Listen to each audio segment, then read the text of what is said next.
وذكر فإن الذكرى تنفع المؤمنين.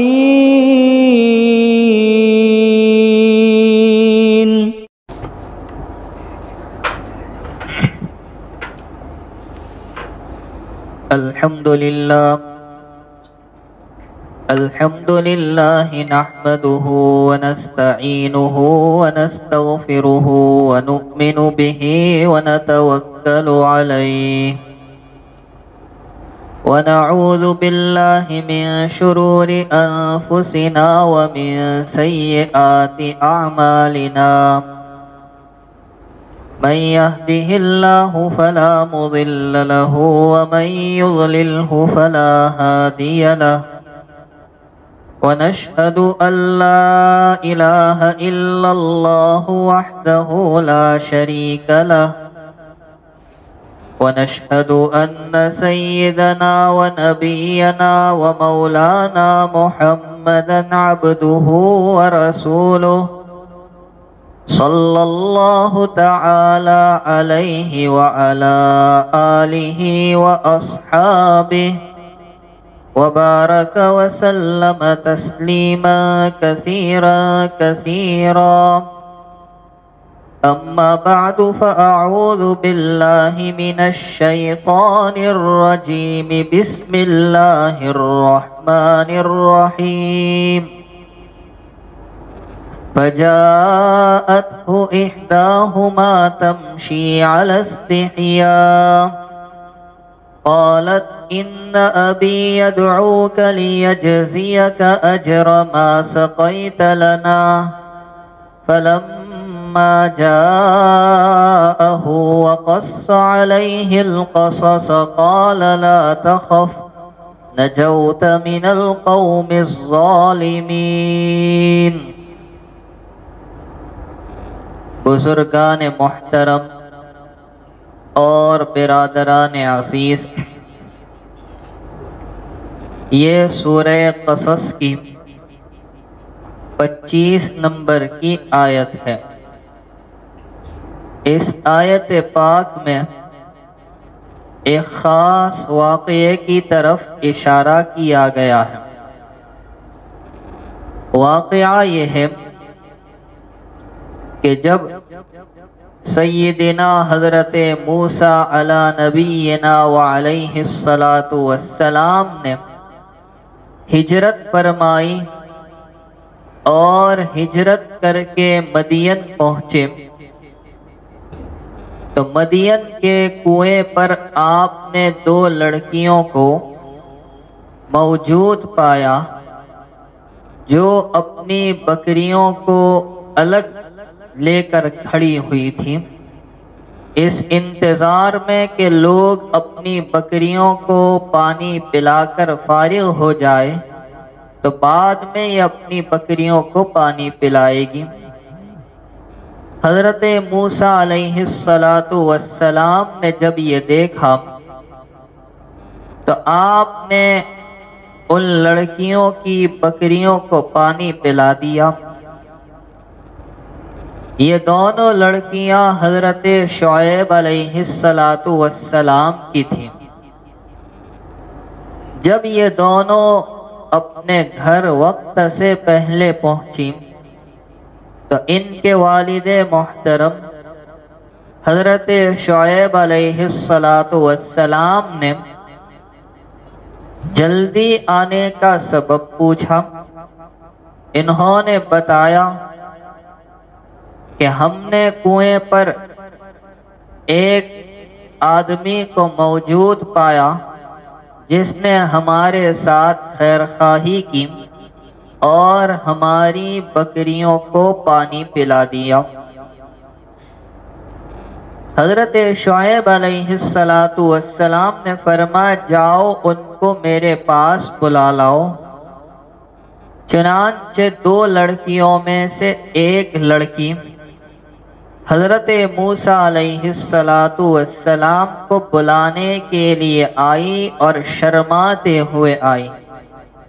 تو قرآن کریم نے یہی بات بیان کی، فجاءتہ احداہما تمشی علی استحیاء، کہ دو لڑکیوں میں سے ایک آئی حضرت موسیٰ علیہ السلام کے پاس حیا کرتے ہوئے، شرم کرتے ہوئے، اور آ کر اس نے شرماتے ہوئے حضرت موسیٰ علیہ السلام سے کہا کہ میرے والد محترم آپ کو بلاتے ہیں۔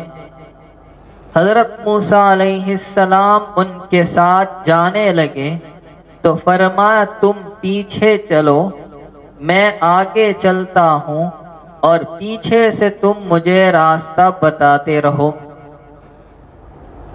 تو اس مختصر واقعے میں حضرت شعیب علیہ السلام کی صاحبزادی کا حیا اور شرم بھی معلوم ہوا، اور ساتھ ساتھ میں حضرت موسیٰ علیہ السلام کی حیا کا بھی ثبوت ہو گیا۔ تو حیا اور شرم یہ ایک بہترین وصف ہے جس کا اس واقعے سے ہمیں درس ملتا ہے۔ حیا اور شرم ایسی چیز ہے جو صرف انسانوں میں پائی جاتی ہے، اور یہی وہ علامت ہے جو انسان میں اور جانور میں فرق کرنے والی ہے۔ اگر لب و لہجے سے، عادات و اطوار سے، طور طریقے سے حیا اور شرم رخصت ہو جائے تو باقی تمام اچھائیوں پر پانی پھر جاتا ہے، اور جب تک انسان کے اندر حیا اور شرم باقی رہتی ہے تو بندہ ذلتی سے، رسوائی سے بچا رہتا ہے۔ حیا کہتے کس کو ہیں؟ عربی لغت اور ڈکشنری کے اعتبار سے حیا کے معنی وقار اور سنجیدگی کے آتے ہیں، اور شریعت کی نظر میں حیا کا مطلب بیان کیا ہے حضرت امام راغب اصفہانی رحمۃ اللہ علیہ نے کہ حیا وہ وصف ہے جس کی وجہ سے برا کام کرنے سے نفس کو تنگی محسوس ہوتی ہے۔ اور حافظ ابن حجر عسقلانی رحمۃ اللہ علیہ فرماتے ہیں کہ حیا وہ عادت ہے جو انسان کو نیکیوں پر ابھارتی ہے اور برائی نہ کرنے کی دعوت دیتی ہے۔ سرور دو عالم صلی اللہ تعالی علیہ وسلم کی تعلیمات کو دیکھا جائے تو پتہ چلے گا کہ آپ علیہ السلام نے حیا پر، شرم پر بڑا زور دیا ہے۔ چنانچہ نبی کریم صلی اللہ علیہ وسلم کے ارشادات بھرے پڑے ہیں حیا کے سلسلے میں۔ میں چند حدیثیں آپ کی خدمت میں پیش کروں گا جن سے پتہ چلے گا کہ شریعت اسلامیہ میں حیا کی اہمیت کیا ہے۔ پہلی حدیث بخاری شریف میں روایت ہے حضرت ابو ہریرہ رضی اللہ تعالی عنہ سے۔ وہ کہتے ہیں جناب رسول اللہ صلی اللہ تعالی علیہ وسلم نے ارشاد فرمایا، حیا ایمان کے 70 سے زیادہ درجے ہیں۔ الایمان بضع و 70 شعبۃ، ایمان کے 70 سے زیادہ حصے ہیں۔ سب سے افضل درجہ وہ تو لا الہ الا اللہ کا اقرار کرنا ہے، اور سب سے ادنا درجہ راستے سے تکلیف دینے والی چیز کو ہٹانا ہے، اور آگے فرمایا حیا بھی ایمان کا ایک شعبہ ہے، ایک درجہ ہے، ایک حصہ ہے۔ حضرت عبداللہ بن عمر رضی اللہ تعالی عنہما سے روایت ہے کہ سرور دو عالم صلی اللہ تعالی علیہ وسلم ایک انصاری صحابی کے پاس سے گزرے. وہ اپنے بھائی کو سمجھا رہے تھے کہ اتنی شرم کیوں کرتا ہے. تو آقا علیہ السلام نے فرمایا دعہو، انہیں چھوڑ دو، انہیں جانے دو. فإن الحیاء من الایمان، اس لیے کہ حیا تو ایمان کا حصہ ہے. اسی طرح حضرت عمران بن حسین رضی اللہ تعالی عنہ سے مروی ہے، سرکار دو جہاں صلی اللہ علیہ وسلم نے ارشاد فرمایا کہ حیا ساری کے ساری خیر ہی ہے. حضرت عبداللہ ابن مسعود رضی اللہ تعالی عنہ سے روایت ہے، رسول پاک صلی اللہ علیہ وسلم ارشاد فرماتے ہیں کہ لوگوں نے اگلے انبیاء کرام علیہم السلام کے کلام سے جو حاصل کیا ہے تو ان میں یہ بات بھی ہے، اگر تمہارے اندر حیا نہ رہے تو تم جو چاہو کرو. حضرت ابو ایوب انصاری رضی اللہ تعالی عنہ روایت نقل کرتے ہیں کہ 4 چیزیں تمام انبیاء کی، تمام رسولوں کی سنت ہے: حیا کرنا، عطر لگانا، مسواک کرنا اور نکاح کرنا. یہ 4 چیزیں جملہ انبیاء کرام علیہم السلام کی سنت ہے. ایک روایت میں آقا علیہ السلام فرماتے ہیں کہ حیا ایمان کا ٹکڑا ہے اور ایمان کا انجام جنت ہے. بے حیائی ظلم ہے اور ظلم کا انجام جہنم ہے. حضرت زید بن طلحہ رضی اللہ تعالی عنہ سے روایت ہے، حضور پاک صلی اللہ علیہ وسلم نے ارشاد فرمایا یقیناً ہر دین کے لیے ایک عادت اور پہچان ہوا کرتی ہے. دین اسلام کی عادت اور پہچان حیا کرنا ہے. اسی طرح ایک روایت ابن ماجہ شریف میں نقل کی گئی ہے، جناب رسول اللہ صلی اللہ تعالی علیہ وسلم ارشاد فرماتے ہیں کہ اللہ رب العزت جب کسی بندے کو ہلاک کرنا چاہتے ہیں تو سب سے پہلے اس سے شرم اور حیا نکال دیتے ہیں. جب حیا اٹھ جاتی ہے تو بندہ اللہ کے قہر میں گرفتار ہوتا ہے اور اس حالت میں اس کے دل سے امانت بھی چھین لی جاتی ہے. جب اس کے دل سے امانت چھین لی جاتی ہے تو وہ چوری اور خیانت کرنا شروع کر دیتا ہے. جب چوری اور خیانت کرنا شروع کرتا ہے تو اس کے دل سے رحمت چھین لی جاتی ہے. جب اس کے دل سے رحمت چھین لی جاتی ہے تو وہ ملعون اور مردود ہو جاتا ہے. اور جب تم کسی کو ملعون اور مردود دیکھو تو سمجھ لو اسلام کا پھندا اس کے گلے سے نکل چکا ہے. ایک اور روایت میں سرکار دو عالم صلی اللہ علیہ وسلم ارشاد فرماتے ہیں کہ حیا اور ایمان یہ دونوں چیزیں ایک ساتھ ملی ہوئی ہے. اگر ان میں سے کوئی ایک چیز اٹھ جائے تو دوسری خود بخود اٹھ جاتی ہے. حیا نکل جائے تو ایمان ختم، ایمان نکل جائے گا اور ایمان کی روح ختم ہو جائے گی. اور العیاذ باللہ ایمان ہی چلا جائے تو حیا بھی چلی جاتی ہے.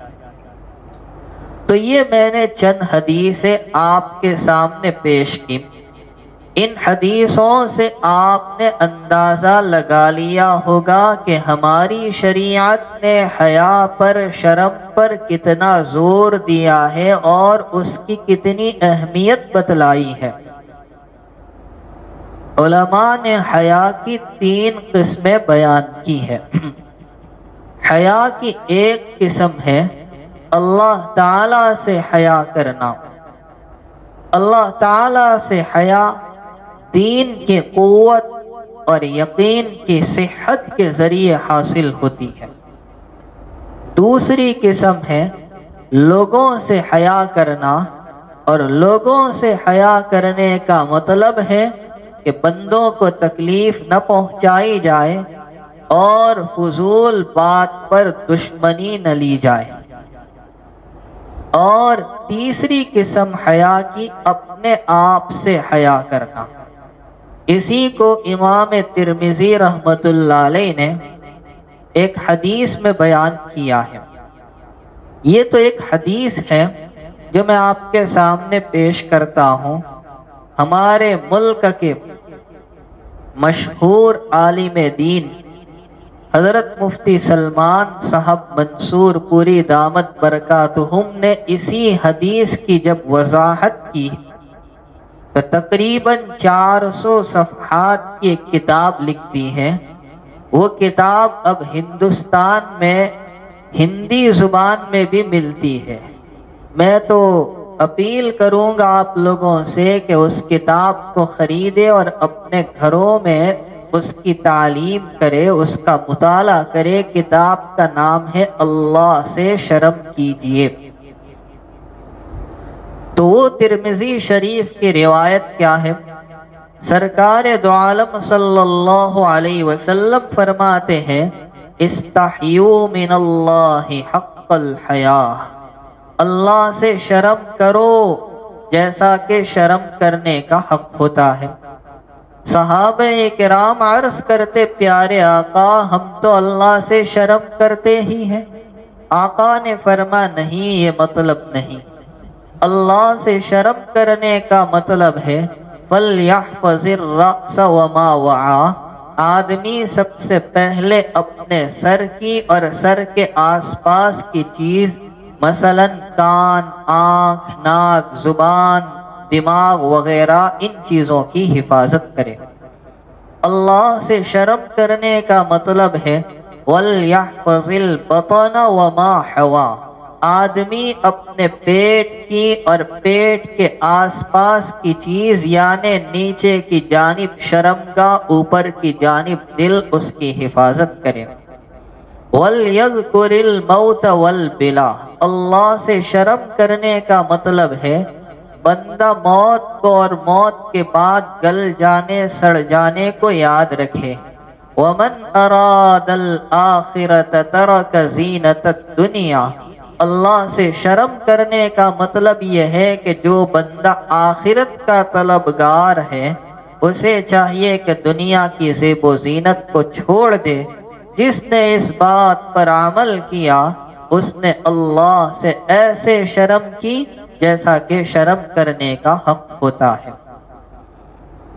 ہمارے اکابر و اسلاف کی تاریخ کو اٹھا کر دیکھا جائے تو پتہ چلے گا ان کے اندر حیا کا وصف کتنا تھا۔ سب سے پہلے تو میں آپ کو میرے اور آپ کے آقا جناب رسول اللہ صلی اللہ علیہ وسلم کی حیا اور شرم بتلاؤں۔ حضرت ابو سعید خدری رضی اللہ تعالی عنہ روایت نقل کرتے ہیں کہ رسول کریم صلی اللہ تعالی علیہ وسلم پردے میں رہنے والی کنواری لڑکی سے بھی زیادہ حیا اور شرم کرنے والے تھے، اور جب نبی پاک صلی اللہ علیہ وسلم کسی چیز کو ناپسند کرتے تو ہم آپ علیہ السلام کے چہرے سے یہ چیز جان لیتے تھے۔ اسی طرح خلیفہ ثالث امیر المؤمنین حضرت عثمان بن عفان رضی اللہ تعالیٰ عنہ کے اندر حیا کوٹ کوٹ کر بھری ہوئی تھی۔ آپ لوگوں نے جمعہ کے دوسرے خطبے میں سنا وَأَصْدَقُهُمْ حَيَاءً عثمان، حضرت عثمان رضی اللہ تعالیٰ عنہ کے ساتھ یہ لفظ حیا لگایا جاتا ہے۔ ام المؤمنین حضرت عائشہ صدیقہ رضی اللہ تعالیٰ عنہا روایت نقل کرتی ہے کہ پیارے آقا صلی اللہ علیہ وسلم ایک مرتبہ اپنے حجرے میں تشریف فرما تھے اور آپ کی پنڈلیوں پر کپڑا کچھ اونچا تھا۔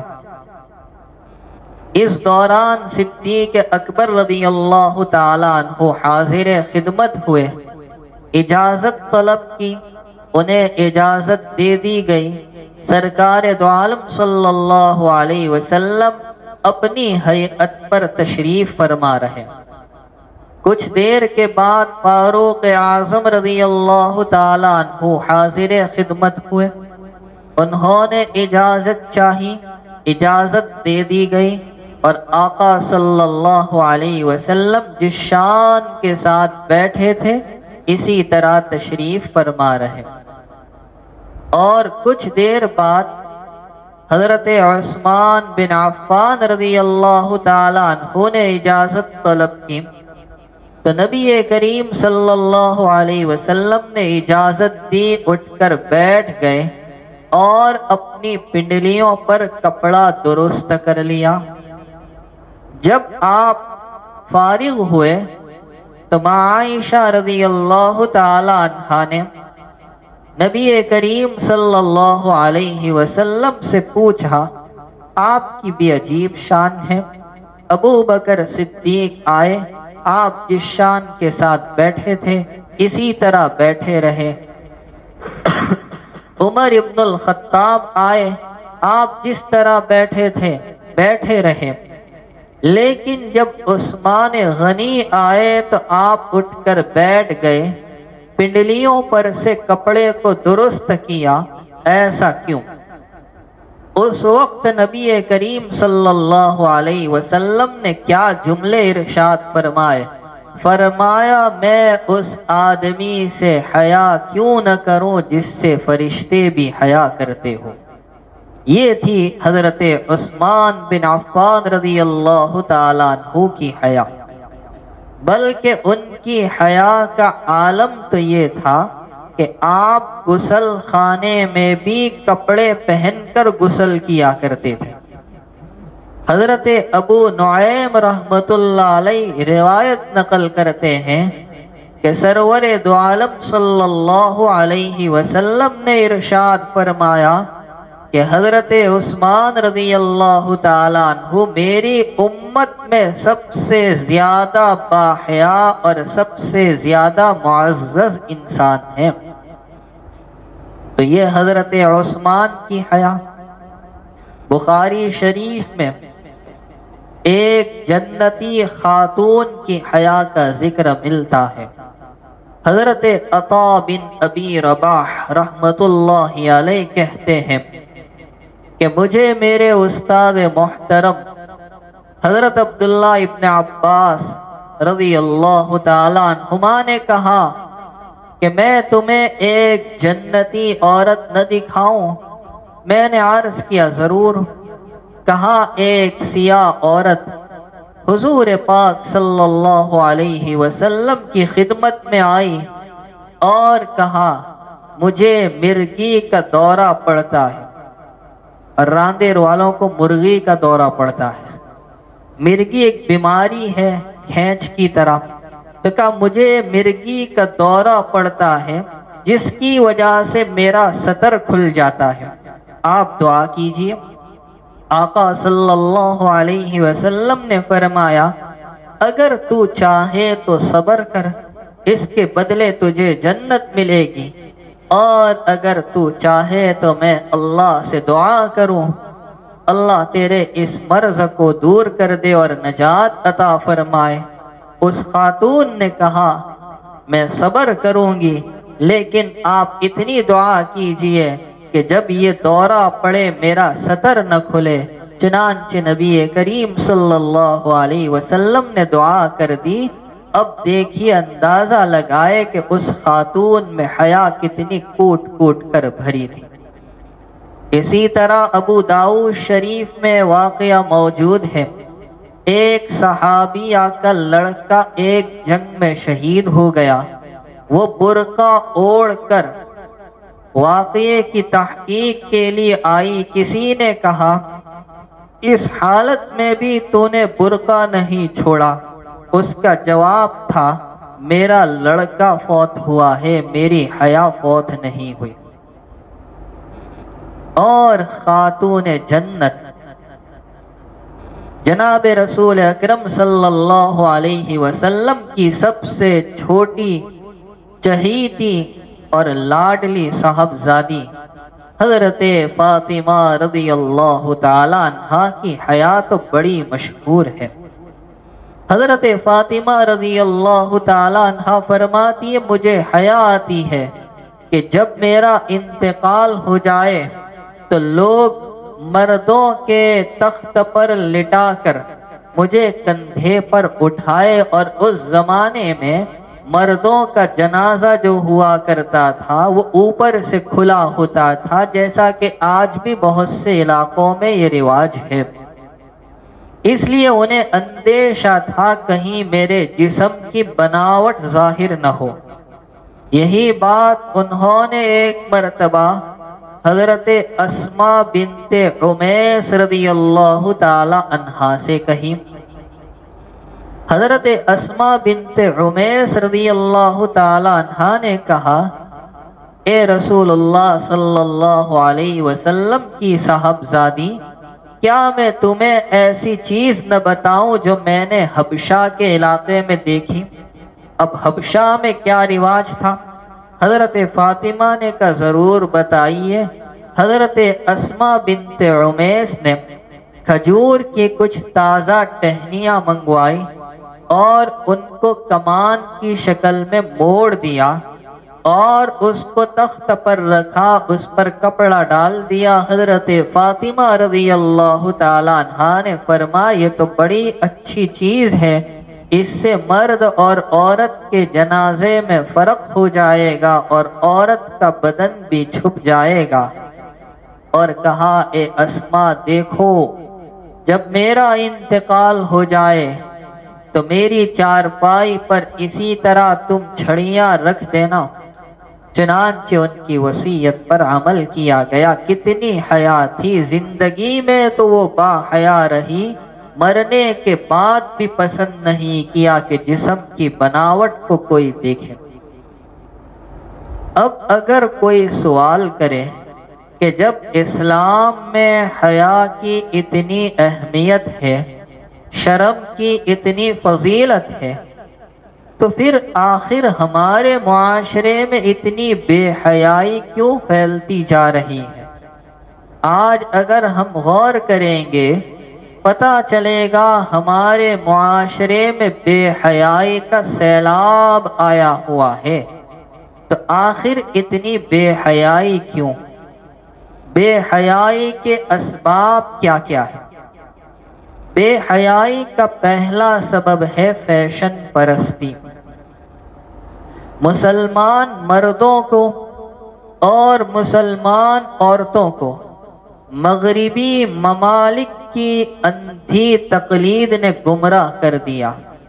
سرور دو عالم صلی اللہ تعالی علیہ وسلم کی تعلیمات کو چھوڑ کر، اسلامی تہذیب و تمدن کو چھوڑ کر ہم نے مغرب کے طور طریقوں کو سلامی بھرنا شروع کیا، اور ہمارا لباس جو سنت کے مطابق ہونا چاہیے تھا اس کے بجائے اب لباس ایسا ہے جس سے عریانیت اور ننگائی ظاہر ہوتی ہے۔ یہی ہمارے معاشرے میں بے حیائی کا سب سے بڑا سبب ہے۔ چنانچہ مسلم شریف میں روایت موجود ہے، اللہ کے حبیب صلی اللہ تعالی علیہ وسلم ارشاد فرماتے ہیں کہ میرے بعد ایسی عورتیں پیدا ہوگی جو کپڑا پہننے کے باوجود برہنہ ہوگی۔ اب محدثین نے اس کے 3 مطلب بیان کیے۔ ایک مطلب یہ ہے کہ لباس تو ہوگا مگر ناقص ہوگا، ادھورا ہوگا، پہننا نہ پہننا برابر۔ دوسرا مطلب ہے لباس اتنا باریک ہوگا کہ اندرونی اعضاء ظاہر ہوتے ہوں گے، اور تیسرا مطلب لباس اتنا چست ہوگا کہ جسم کی بناوٹ ظاہر ہوتی ہوگی۔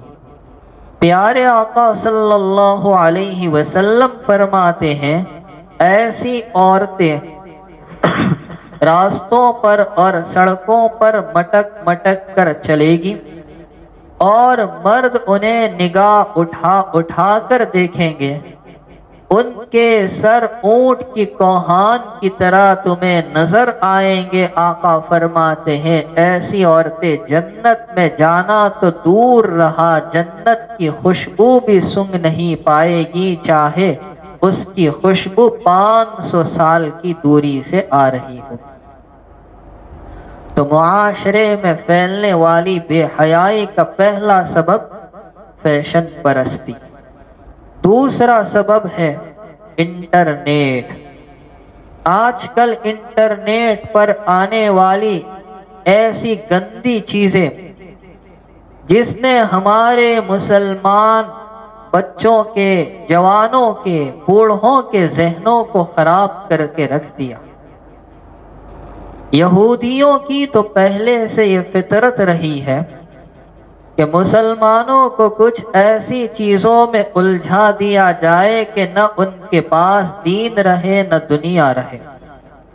اہل حق کو راہ حق سے ہٹانے کے لیے باطل فرقوں نے جو کوششیں کی ہیں، اور ان کی کوششیں لگاتار جاری ہیں، ان میں ایک چیز یہ ہے کہ پہلے انہوں نے ٹی وی ایجاد کیا، جس کے ذریعے بندہ نماز سے غافل رہا، اور اس کے اندر بے حیائی اور عریانیت اور ننگا پن آتا چلا گیا۔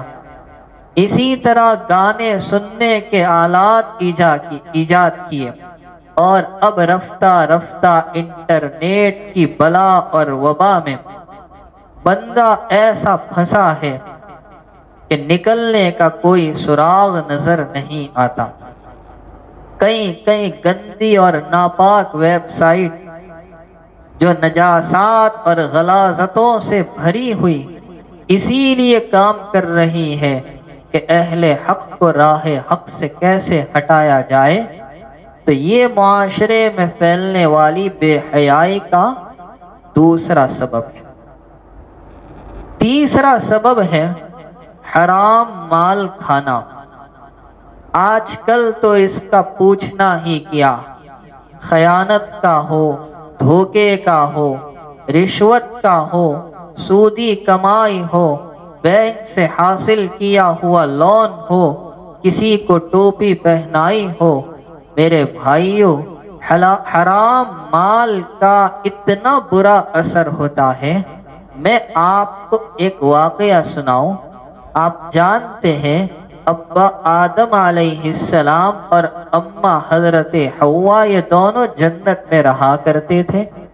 اللہ تبارک و تعالی نے جنت کی ساری چیزیں ان کے لیے حلال اور جائز رکھی، بس ایک چیز کو حرام کیا، ایک چیز سے روک دیا کہ اس درخت کے قریب مت جانا، فلا تقربا هذه الشجرہ۔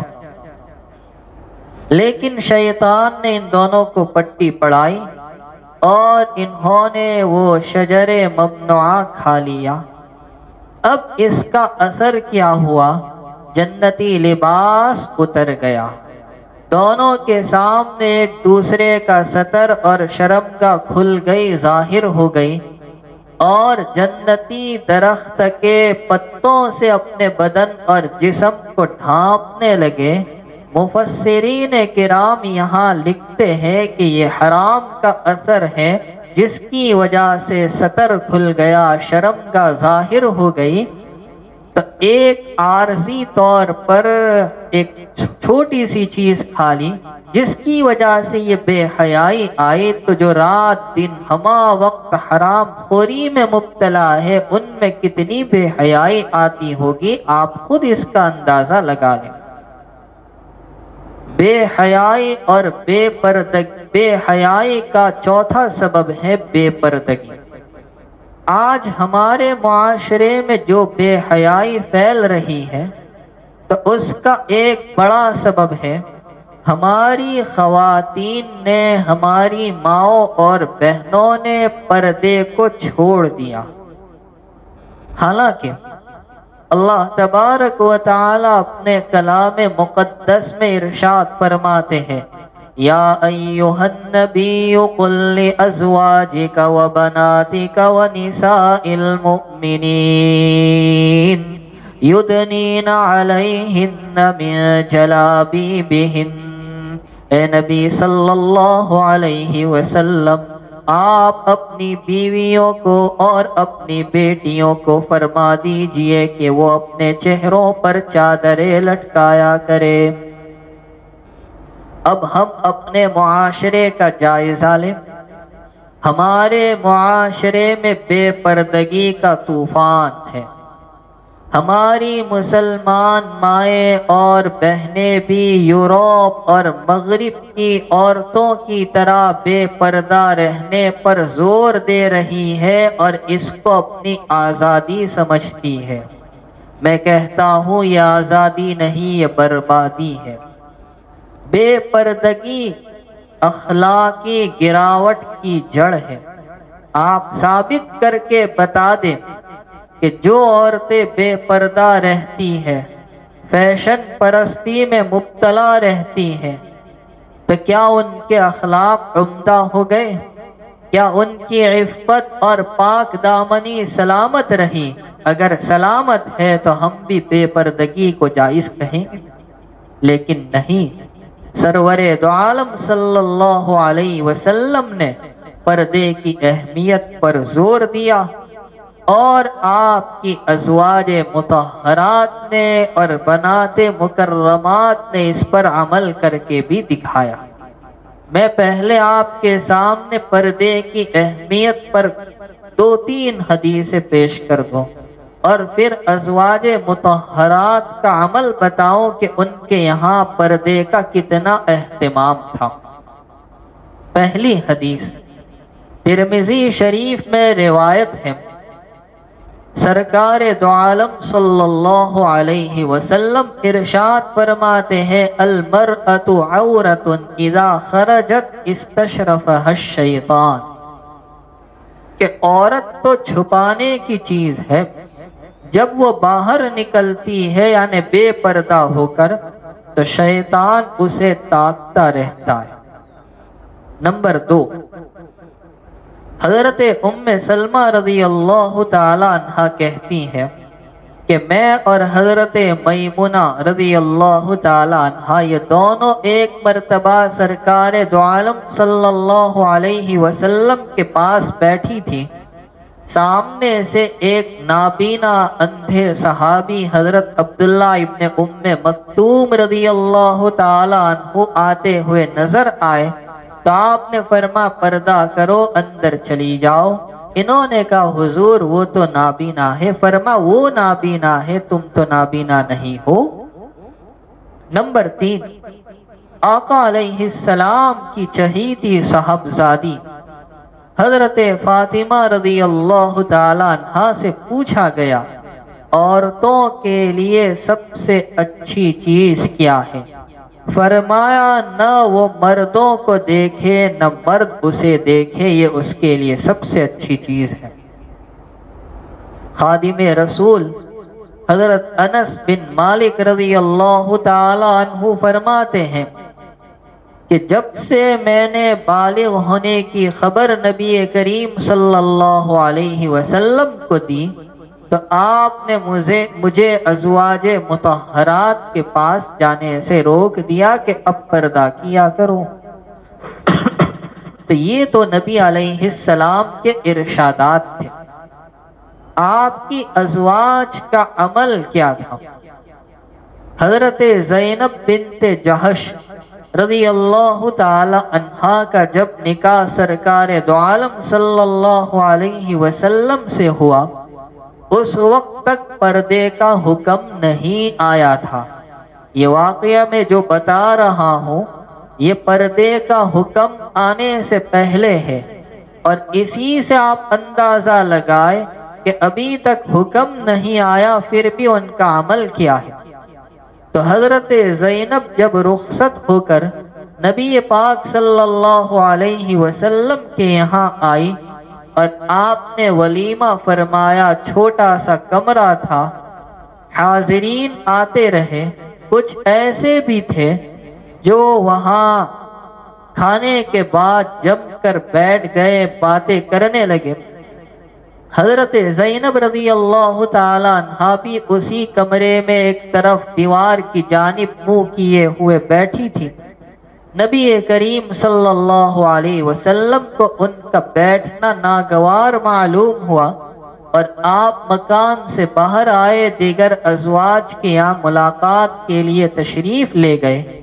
جب وہاں سے فارغ ہو کر آئے تو دیکھا اب بھی کچھ لوگ مکان میں بیٹھے ہیں، تو پھر انہیں احساس ہوا۔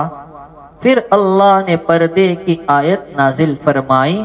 تو دیکھیے پردے کی آیت اور حکم کے آنے سے پہلے بھی حضرت زینب رضی اللہ تعالی عنہا نے اتنا پردہ کیا کہ دیوار کی طرف منہ لگائے بیٹھی رہی۔ بخاری شریف میں روایت ہے کہ جب سن ہجری 8 میں غزوہ موتا کے موقع پر 3 امیروں کی شہادت، حضرت زید بن حارثہ، حضرت جعفر بن ابی طالب اور حضرت عبداللہ بن رواحہ رضی اللہ تعالی عنہ، ان کی شہادت کی خبر مدینہ طیبہ میں نبی پاک علیہ السلام کو ملی تو آقا صلی اللہ علیہ وسلم مسجد نبوی میں تشریف فرما تھے۔ کچھ صحابہ آپ کے پاس تھے۔ حضرت عائشہ رضی اللہ تعالی عنہا حجرے کے اندر تھی اور اندر سے یہ منظر دیکھ رہی تھی، اندر سے باہر مردوں کے مجمع میں نہیں آئی۔ یہ ہے ان کا پردہ۔ بلکہ حضرت عائشہ کے بھانجے حضرت عروہ بیان کرتے ہیں کہ ایک مرتبہ حضرت عبداللہ ابن عمر رضی اللہ تعالی عنہما اور حضرت عروہ رضی اللہ تعالی عنہ، یہ دونوں حضرات مسجد نبوی میں نبی علیہ السلام کے عمرے کے بارے میں باتیں کر رہے تھے اور حضرت عائشہ اندر سے یہ منظر دیکھ رہی تھی، پھر بھی باہر نہیں آئی۔ یہ واقعات بتلاتے ہیں کہ انہوں نے پردے کا کتنا اہتمام کیا۔ میرے بھائیوں، اگر وہ باہر آ بھی جاتی کیا فرق پڑتا، آخر ام المؤمنین ہے، امت کی مائیں ہیں، اور ماں اور بیٹوں میں بچوں میں پردہ کیسا، لیکن اس کے باوجود انہوں نے اپنے آپ کو گھر کے اندر پردے کے اندر رکھنا ہی بہتر سمجھا۔ ہمارے معاشرے میں عورتیں 2 طرح کی ہیں، ایک با حیا ہے، ایک بے حیا ہے۔ بے حیا وہ تو کھلے عام آپ کو نظر آئے گی، اور جو با حیا ہے تو ان کی خوبی یہ ہے کہ اولاً وہ گھروں سے باہر جلدی نہیں نکلتی، اور اگر نکلنا ہوتا ہے تو نکلنے کے جو آداب شریعت نے بتائے ہیں، فتاوی رحیمیہ میں حضرت مفتی لاجپوری صاحب رحمت اللہ علیہ نے وضاحت کے ساتھ بیان کیے ہیں کہ کسی ضرورت سے نکلنا ہو تو چند باتوں کا خیال رکھیں۔ مثلا برقع پہن کر نکلے، پھر برقع بھی برائے نام نہ ہو، اسی طرح خوشبو لگا کر نہ نکلے، فیشن والا لباس پہن کر نہ نکلے، بچتا ہوا زیور پہن کر نہ نکلے، راستے کے کنارے پر چلے، مردوں کے ہجوم میں نہ چلے۔ یہ سارے اصول اور آداب بتائے ہیں۔ تو ہمارے معاشرے میں جو بے حیائی پھیلتی جا رہی ہے، اس کا ایک سبب بے پردگی۔ 5واں سبب ہے بد نظری۔ بد نظری تو زنا کا مقدمہ ہے۔ میرے نکاح کے موقع پر حضرت مولانا عبداللہ صاحب کاپود روی رحمت اللہ علیہ، اللہ انہیں غریق رحمت فرمائے، انہوں نے بیان فرمایا تھا، بیان میں ایک عربی شاعر کا یہ شعر سنایا تھا، نظرۃ فابتسام فسلام فکلام فموعد فلقاء، کہ پہلے نظرۃ نظر، اس کے بعد فابتسام مسکراہٹ آپ کی زبان میں اسماعیل، اس کے بعد سلام سلام، سلام کے بعد چوتھا درجہ فکلام بات چیت، اس کے بعد پانچواں درجہ ہے فموعد وعدہ، کب ملیں گے کہاں ملیں گے، اور چھٹا درجہ ہے فلقاء ملاقات۔ شروعات کہاں سے ہوئی؟ نظرۃ آنکھ سے، اور ساتھ میں حضرت نے ایک بات یہ بھی بتائی کہ پڑوس کے مشہور عالم حضرت مولانا حکیم اختر صاحب رحمت اللہ علیہ نے یہ فرمایا کہ ہمارے نوجوانوں کا حال یہ ہے کہ پلین میں بیٹھے ہوتے ہیں اور کرسی پر بار بار بٹن دبا کر ایئر ہوسٹس کو بلاتے، معلوم ہوا دل کے اندر چور بیٹھا ہے، تبھی تو بٹن دبا کر اس کو بلاتے تاکہ اس پر نظر جمائی جا سکے۔ بد نظری کیا چیز ہے؟ سرکار دو عالم صلی اللہ علیہ وسلم نے روکا ہے، فرمایا العینان تزنیان، آنکھیں زنا کرتی ہے اور آنکھوں کا زنا دیکھنا ہے۔ ایک روایت میں اللہ کے نبی علیہ السلام فرماتے ہیں کہ بد نظری شیطان کا زہر آلودہ تیر ہے، جو بندہ اللہ کے خوف سے اس کو چھوڑ دے گا، اللہ تعالیٰ اس کو ایسا ایمان عطا کرے گا جس کی حلاوت اور مٹھاس کو اپنے دل میں بندہ محسوس کرے گا۔ حضرت جریر بن عبداللہ رضی اللہ تعالیٰ عنہ نے حضور پاک صلی اللہ علیہ وسلم سے پوچھا کہ اجنبی عورت پر اچانک نظر پڑ جائے تو؟ فرمایا فوراً اپنی نظر کو نیچا کر لو۔ اور آقا علیہ السلام نے حضرت علی سے فرمایا کہ اے علی، ایک نگاہ کے بعد دوسری نگاہ مت ڈالو، اچانک کی پہلی نگاہ تو معاف ہے لیکن بعد والی نگاہ، بعد والی نظر معاف نہیں۔ امام غزالی رحمت اللہ علیہ نے احیاء العلوم میں بیان کیا ہے کہ حضرت داؤد علیہ السلام نے اپنے فرزند حضرت سلیمان علیہ السلام کو نصیحت کی کہ بیٹا سانپ کے پیچھے چلے جانا لیکن کسی عورت کے پیچھے مت جانا۔ حضرت عیسیٰ علیہ السلام فرماتے ہیں نظر سے شہوت کا بیج پیدا ہوتا ہے اور فتنہ پیدا ہونے کے لیے یہی بات کافی ہے۔ کسی نے حضرت یحییٰ علیہ السلام سے سوال کیا کہ زنا کی شروعات کہاں سے ہوتی ہے؟ فرمایا اجنبی عورت کو دیکھنے سے۔ حضرت شیخ مولانا محمد زکریا صاحب رحمت اللہ علیہ فرماتے ہیں کہ جو بندہ بد نظری میں مبتلا ہوتا ہے، عبادت کی حلاوت اور لذت اس سے فنا ہو جاتی ہے اور رفتہ رفتہ نیک عمل کی توفیق اس سے چھین لی جاتی ہے۔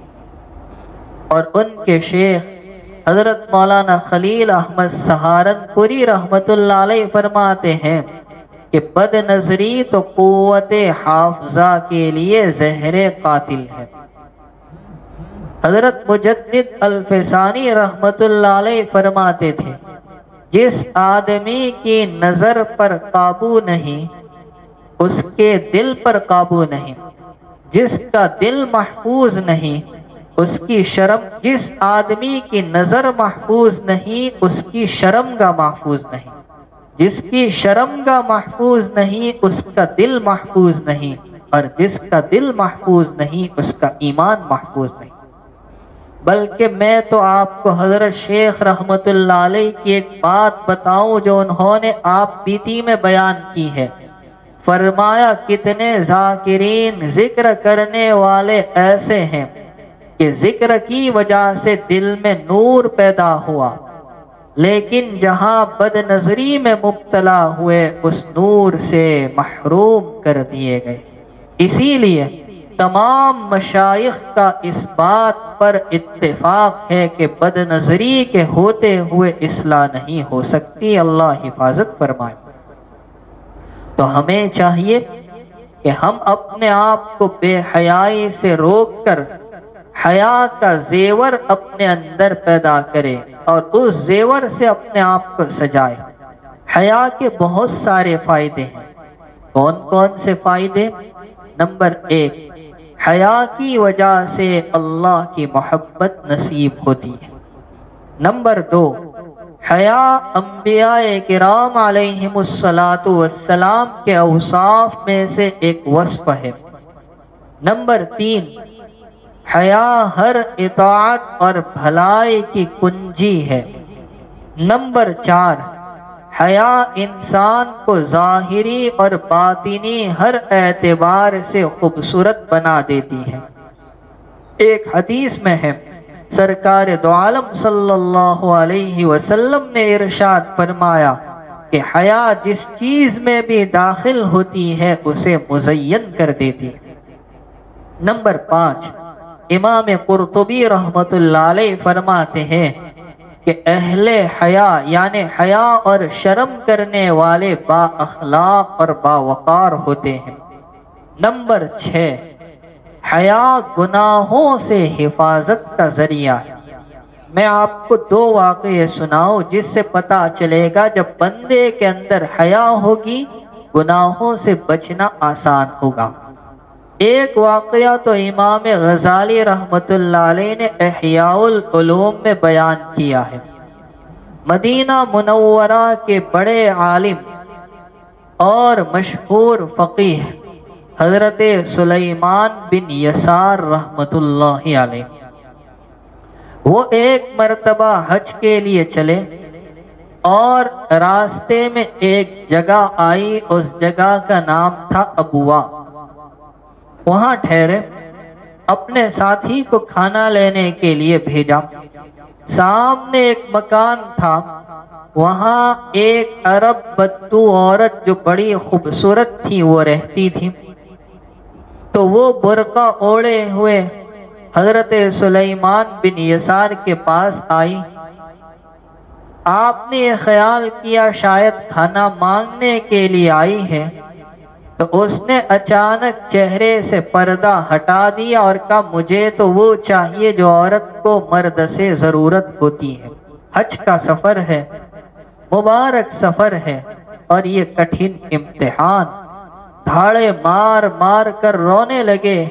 وہ خاتون گھبرا کر چلی گئی۔ ساتھی جب کھانا لے کر آئے تو دیکھا کہ سلیمان بن یسار کی آنکھیں سرخ ہے، چہرے سے آنسو بہہ رہے۔ پوچھا کیا بات ہے؟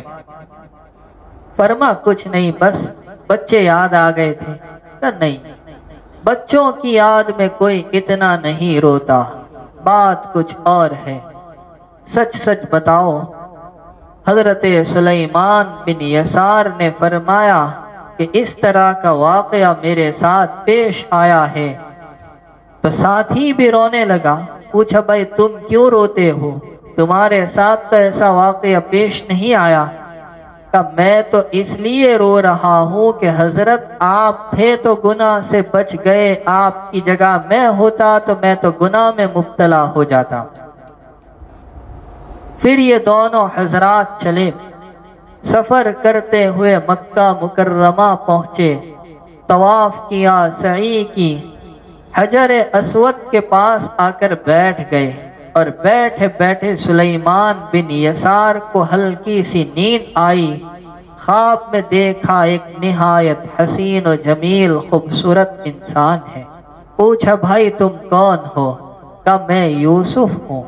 حضرت یوسف علیہ السلام بڑے خوبصورت تھے، نصف حسن تنہا اللہ نے ان کو دیا تھا، اور اصل میں ان کی پردادی حضرت سارہ بہت خوبصورت تھی، اور ان کا حسن پر پوتے حضرت یوسف علیہ السلام میں منتقل ہو کر آیا تھا، تو کہا میں یوسف ہوں۔ سلیمان بن یسار کہتے یوسف بنی اسرائیل کے پیغمبر یعقوب علیہ السلام کے فرزند کا جی ہاں میں وہی ہوں۔ تو سلیمان بن یسار نے ان سے کہا کہ زلیخا کے ساتھ تمہارا جو واقعہ پیش آیا وہ تو بڑا عجیب واقعہ ہے۔ تو سیدنا یوسف علیہ السلام نے جواب دیا کہ ہاں، لیکن ابوا والی عورت کے ساتھ تمہارا جو واقعہ پیش آیا وہ تو اس واقعے سے بھی، میرے واقعے سے بھی زیادہ عجیب ہے۔ ایک واقعہ تو یہ ہے۔ دوسرا واقعہ یہ ہے، مکہ مکرمہ میں ایک عورت اپنے شوہر کے ساتھ رہتی تھی، بڑی خوبصورت، حسین و جمیل۔ ایک دن اس نے آئینے میں اپنی تصویر دیکھ لی، اور اس زمانے میں آئینے کم ہوا کرتے تھے، بہت مشکل سے دیکھا ہوگا، اور آج کل کی جو ہوتی ہے دن میں 10 مرتبہ تصویر دیکھتی ہوگی۔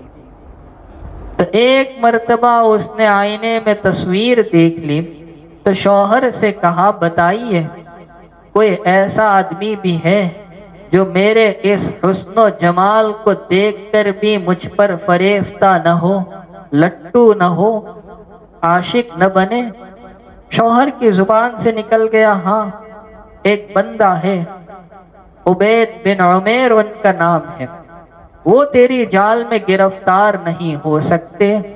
اور بات یہ تھی کہ حضرت عبید بن عمیر رحمت اللہ علیہ تو بڑے ولی ہے، تابعی ہے، مکہ مکرمہ کے بڑے علماء میں ان کا شمار ہوتا ہے۔ عورت نے کہا شوہر سے اجازت دو میں اسے بہکاؤں۔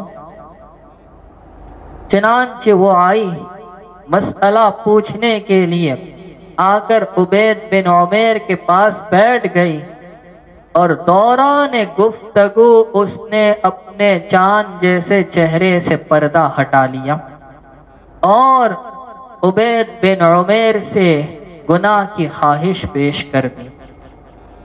حضرت عبید بن عمیر رحمت اللہ علیہ نے جواب دیا، اللہ کی بندی میں پہلے تجھ سے کچھ سوال کرنا چاہتا ہوں، اگر جواب دیا تو پھر آگے کی راہ بتاؤں گا۔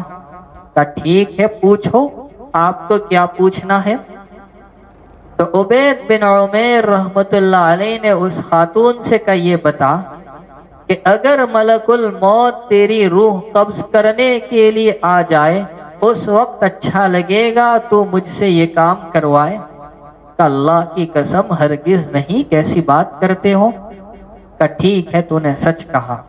کہ اچھا یہ بتا جب تجھے قبر میں اتارا جائے اس وقت تو اس کام کو پسند کرے گی؟ کہ اللہ کی قسم ہرگز نہیں۔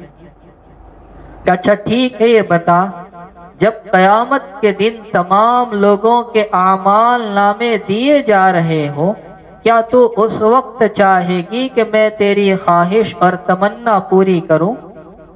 کہ اللہ کی قسم ہرگز نہیں، ہرگز نہیں۔ کہ اچھا یہ بتا جب میزان عمل پر تجھے کھڑا کیا جائے اور تجھے پتہ نہ ہو تیری نیکیوں کا پلڑا وزنی ہے یا برائیوں کا، اس وقت تو چاہے گی کہ میں تیری خواہش کو پورا کروں؟ کہ اللہ کی قسم ہرگز نہیں۔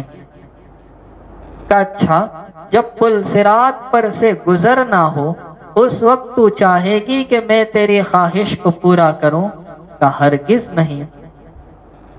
جب آپ نے یہ چند باتیں پوچھی اور اس نے انکار میں جواب دیا تو آپ نے کہا اللہ کی بندی اللہ سے ڈر، اللہ نے جو نعمتیں تجھے عطا کی ہے اور جو احسان تجھ پر کیا ہے اس پر شکریہ ادا کر، گناہ مت کر۔ دل سے بات نکلی تھی، اثر کر گئی، گھر آئی، شوہر نے پوچھا جا کر آئی؟ کہ تم بھی فضول ہو اور سارے کام فضول ہے، اس کے بعد وہ مستقل نماز میں، روزے میں، عبادت میں مشغول ہو گئی، ساری چیزوں کو ترک کر دیا۔ اس کا شوہر یہ کہتا پھرتا تھا کہ عبید بن عمیر کو مجھ سے کیا دشمنی تھی کہ اس نے میری بیوی کو برباد کر دیا، وہ کل تک میری بیوی کی طرح تھی اور آج ایک راہبہ اور عابدہ بن گئی۔ مجھے بتانا ہے کہ جب انسان کے اندر حیا کا وصف ہوتا ہے تو گناہوں سے بچنا آسان ہوتا ہے، اور حیا نہیں ہوتی تو بندہ گناہوں میں مبتلا ہو جاتا ہے۔ اب آخری بات، اگر ہم چاہتے ہیں کہ ہمارے اندر بھی حیا اور شرم پیدا ہو تو ہمیں کیا کرنا ہوگا؟ تو کیا حیا کے لیے کوئی دوا ملتی ہے کھا لے اور ہمارے اندر حیا کا وصف پیدا ہو جائے؟ علامہ قسطلانی رحمت اللہ علیہ لکھتے ہیں کہ حضرت جنید بغدادی رحمت اللہ علیہ فرماتے ہیں کہ اللہ تعالیٰ نے جو نعمتیں ہمیں دے رکھی ہیں ان نعمتوں پر اور اپنی جانب سے ہونے والی کوتاہیوں پر نظر رکھو، انشاءاللہ حیا تمہارے اندر پیدا ہو جائے گی۔ اور حضرت محمد بن فضل رحمت اللہ علیہ فرماتے ہیں کہ پہلے تم اپنے محسن کے احسانات کو دیکھو اور پھر یہ سوچو کہ اس کے احسانات کے بدلے میں نے اس کے ساتھ کیسی کیسی زیادتیاں کی ہے۔ بس اتنا کام، پہلے محسن کے احسانات دیکھو اور پھر یہ دیکھو کہ اس کے احسانات کے بدلے میں نے کیسی کیسی زیادتیاں کی ہے۔ جب تم اتنا سوچو گے اور اتنا کر لو گے، انشاءاللہ تمہارے اندر حیا پیدا ہو جائے گی۔ تو یہ حیا کا آسان نسخہ میں نے آپ کے سامنے بتا دیا۔ رب کریم ہمارے معاشرے کو با حیا بنائے اور حیا کے زیور سے ہم سب کو آراستہ فرمائے۔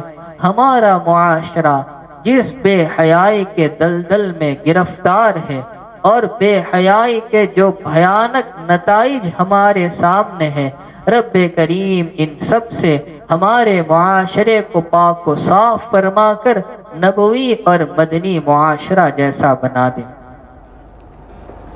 آصف نذیر حسین بیمار ہے، محمد حنیف شیخ بیمار ہے، عبد البشیر ملک بلساڑ میں اور سلمہ بی بی عبد المشیر ملک بیمار ہے، اسپتال میں ہے۔ جمبو سر خانپور میں امتیاز کوٹھی والا اور عبد اللطیف شیخ اور شاہدہ عبد اللطیف شیخ، یہ تمام حضرات بیمار ہیں۔ اسی طرح سید سرفراز اور سید محمد بیمار ہے۔ اللہ تبارک و تعالی تمام بیماروں کو شفائے کاملہ عاجلہ دائمہ مستمر عطا فرمائے۔ جمبو سر میں حسن پٹیل انتقال ہوا ہے اور بھروچ آمود میں مجیب الرحمن کا انتقال ہوا ہے۔ اللہ تعالی تمام مرحومین کی بھرپور مغفرت فرمائے، ان کے درجات خوب بلند فرمائے، گھر والوں کو صبر جمیل اجر جزیل عطا فرمائے۔ سبحانک اللہم و بحمدک وتبارک اسمک وتعالی جدک ولا الہ غیرک، سبحان اللہ و بحمدہ، سبحان اللہ العظیم، سبحان اللہ و بحمدہ عدد خلقہ ورضا نفسہ وزینت عرشہ ومداد کلماتہ۔ لا الہ الا اللہ الحنان المنان بدیع السماوات والارض ذو الجلال والاکرام۔ لا الہ الا اللہ الاحد الصمد الذی لم یلد ولم یولد ولم یکن له کفوا احد۔ اللہم صل علی سیدنا ومولانا محمد وبارک وسلم۔ یا رب صل وسلم دائما ابدا علی حبیبک خیر الخلق کلہم۔ ربنا آتنا فی الدنیا حسنہ وفی الآخرۃ حسنہ وقنا عذاب النار۔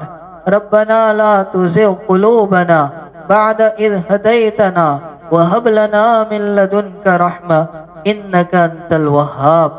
ربنا إنك جامع الناس ليوم لا ريب فيه إن الله لا يخلف الميعاد رب اغفر وارحم وأنت خير الراحمين واعف عنا واغفر لنا وارحمنا أنت مولانا فانصرنا على القوم الكافرين ربنا لا تجعلنا فتنة للقوم الظالمين ونجنا برحمتك من القوم الكافرين اللهم اهدنا فيمن هديت وعافنا فيمن عافيت وتولنا فيمن توليت وبارك لنا فيما أعطيت وقنا ربنا واصرف عنا برحمتك شر ما قضيت فإنك تقضي بالحق ولا يقضى عليك إنه لا يذل من واليت ولا يعز من عاديت تباركت ربنا وتعاليت نستغفرك اللهم من جميع البلايا والخطايا ونتوب إليك اللهم اغفر لجميع المؤمنين والمؤمنات والمسلمين والمسلمات وألف بين قلوبهم وأصلح ذات بينهم وانصرهم على عدوك وعدوهم لا إله إلا الله العظيم الحليم لا إله إلا الله رب العرش العظيم لا إله إلا الله رب السماوات ورب الأرض ورب العرش العظيم اللهم إنا نعوذ بك من البرص والجنون والجذام ومن سيء الأسقام اللهم إنا نعوذ بك من جهد البلاء ودرك الشقاء وسوء القضاء وشماتة الأعداء اللهم إنا نعوذ بك من زوال نعمتك وتحول عافيتك وفجاءة نقمتك وجميع سخطك اللهم إنا نسألك العفو والعافية في الدنيا والآخرة اللهم اكشف الغمة عن هذه الأمة اللهم اشف مرضانا وعاف مبتلانا وارحم موتانا وانصرنا على من آذانا اللهم اغفر لنا وللمؤمنين والمؤمنات والمسلمين والمسلمات إنك سميع قریب مجیب الدعوات الہ العالمین و یا اکرم الاکرمین ہمارے گناہوں کو معاف فرما اے اللہ ہماری خطاؤں سے درگزر فرما رحم کا کرم کا عافیت کا نرمی کا مہربانی کا معاملہ فرما رب کریم بڑے گنہگار ہے مجرم ہے خطا کار ہے سیاہ کار ہے معصیات میں ڈوبے ہیں اے اللہ ہماری ذات تو عیوب سے بھری اور آپ کی ذات عالی عیوب سے خالی اور پاک ہے الہ العالمین آپ کی ذات بلند و بالا برتر ہے آپ رحیم ہے کریم ہے حلیم ہے عظیم ہے غفور ہے غفار ہے حنان ہے منان ہے مالک الملک ہے ذو الجلال والاکرام ہے قادر مطلق ہے فعال لما یرید ہے رب کریم ہم آپ کی کیا تعریف بیان کرے آپ کی حمد کیسے کرے آپ کی ثنا کیسے پڑھے ہمارے پاس تو الفاظ بھی نہیں اللہ زبان تو ہے مگر بولنا آتا نہیں ہاتھ تو ہے مگر لکھنا آتا نہیں پروردگار عالم نہ تحریراً آپ کی تعریف کر سکتے ہیں نہ تقریراً آپ کی تعریف کر سکتے ہیں بس اتنا جانتے ہیں آپ ہمارے رب ہے آپ خالق ہے مالک ہے اتنا جانتے ہیں کہ آپ کا نام اتنا شاندار ہے تو آپ کی ذات کتنی شاندار ہوگی آپ کا نام اتنا پیارا ہے تو خود آپ کی ذات کتنی پیاری ہوگی رب کریم تو سب سے پیارا رب کریم تو سب سے خوبصورت اور ہم سب سے گندے سب سے میلے کچیلے، الہی تو ہمیں معاف فرما، الہی تو ہمیں معاف فرما، خطاؤں سے درگزر فرما۔ الہ العالمین، آج ہم مختلف گناہوں میں اور مختلف بلاؤں میں پھنسے ہوئے ہیں۔ اے اللہ، نجات کا راستہ ڈھونڈ رہے ہیں لیکن ملتا نہیں۔ اے اللہ، جیسے موسیٰ علیہ السلام کی قوم کو وادی تیہ میں گرفتار کر لیا، صبح سے چلتے ہیں، شام کو تھک کر سوتے ہیں، شام کو جب سوتے ہیں تو صبح وہیں سے اٹھتے ہیں جہاں سے چلے تھے۔ آج ہمارا حال بھی کچھ ایسا ہی ہے، صبح ہوتی ہے، شام ہوتی ہے، زندگی یوں ہی تمام ہوتی ہے، کوئی نیک اعمال نہیں کیے۔ الہ العالمین، ایک ایک کے بعد ایک مصیبت ہمارے سامنے کھڑی، ہر نیا دن نئے فتنے کو لے کر سامنے آ رہا ہے۔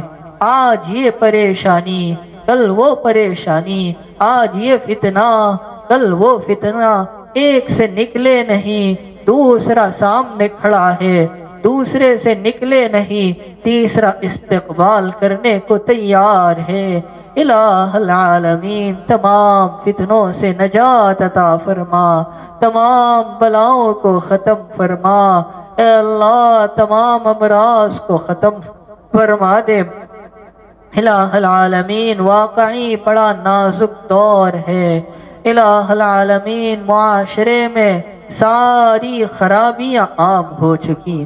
تیرے لاڈلے نبی نے معاشرے کے حسن کے جو اصول بتائے تھے، سب کو ہم نے ٹھکرا دیا اور ہم نے غیروں کا طور طریقہ اپنا لیا۔ آج ہمارے معاشرے میں زنا عام، فیشن پرستی عام، بے پردگی عام ہے۔ الہ العالمین، سود خوری، رشوت خوری، شراب نوشی عام ہے۔ الہ العالمین، چھوٹے چھوٹے بچے شراب میں مبتلا ہو چکے ہیں۔ الہ العالمین، زنا میں، غیبت میں، چغلی میں، حسد میں، بغض و عداوت میں، سب میں ہمارا معاشرہ ڈوبا ہوا ہے۔ الہ العالمین، جتنے کبیرہ گناہ تیرے محبوب نے بتائے، اے اللہ سب ہم میں پائے جاتے ہیں۔ اے اللہ، تیرے نبی کی حدیث سامنے آتی ہے، جب امت میں زنا اور سود پھیلے گا، ایسی ایسی بیماری آئے گی کہ اس کا نام بھی سنا نہیں ہوگا۔ اے اللہ، اگر آج 10-5 سال پرانا کوئی مردہ قبر سے اٹھ کر آ جائے، زیادہ پرانا بھی نہیں، 5 سال 10 سال پرانا کوئی مردہ آ جائے اور اس کے سامنے بتایا جائے کہ ایک بیماری ہے جس کا نام کورونا ہے، اے اللہ وہ تو کانپ جائے گا کہ یہ کیا چیز ہوتی ہے۔ اے اللہ، ایسی ایسی بیماری ہمارے معاشرے میں آ چکی ہے۔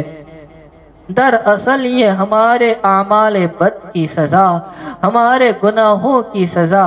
ہم نے تیری بات مانی نہیں، ہم نے تیرے نبی کی بات مانی نہیں، تیرے کہے کے خلاف کیا، تیرے نبی کے خلاف کیا۔ آج تو نے ہمیں الجھا کر رکھ دیا۔ اے اللہ، تو نے بتا دیا کہ میں ہی قادر مطلق ہوں، اب تم دعوے کر کے دکھاؤ، ہماری حکومت، ہمارا پاور، ہماری طاقت، ہماری سلطنت۔ اے اللہ، جو اپنی سلطنت اور طاقت کے نشے میں چور تھے، سب کے گھمنڈ کو تو نے اتار کر رکھ دیا۔ اے اللہ، ہم تو پہلے سے اقرار کرتے ہیں کہ قادر مطلق ذات تیری ہے، بس ہمارے یقین میں کمی تھی۔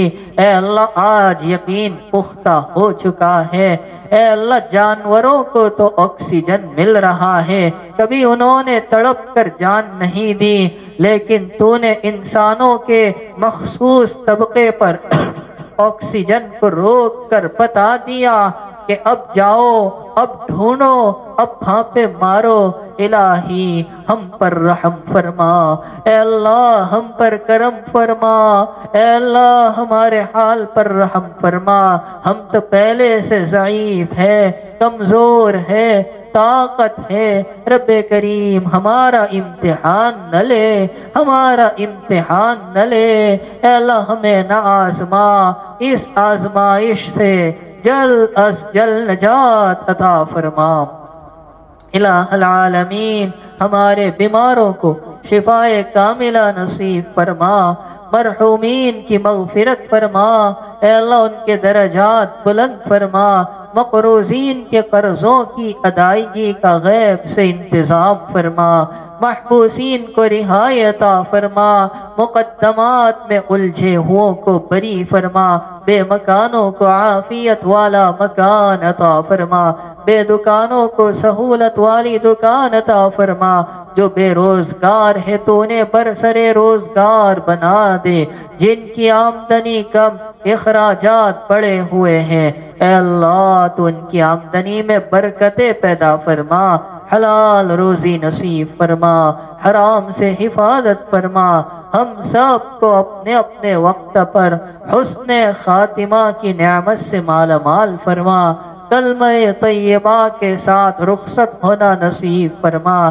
آخرت کی ذلتی اور رسوائی سے بچا لے، اپنے عرش کے سائے میں ٹھکانہ عطا فرما، پل صراط پر نور تام عطا فرما، بجلی کی رفتار پار لگا دے، جہنم میں گرنے سے بچا لے، اور جنت الفردوس میں اعلیٰ مقام محض اپنے لطف و احسان سے نصیب فرما دے۔ وصلی اللہ تعالی علی خیر خلقہ محمد و آلہ و صحبہ اجمعین برحمتک یا ارحم الراحمین۔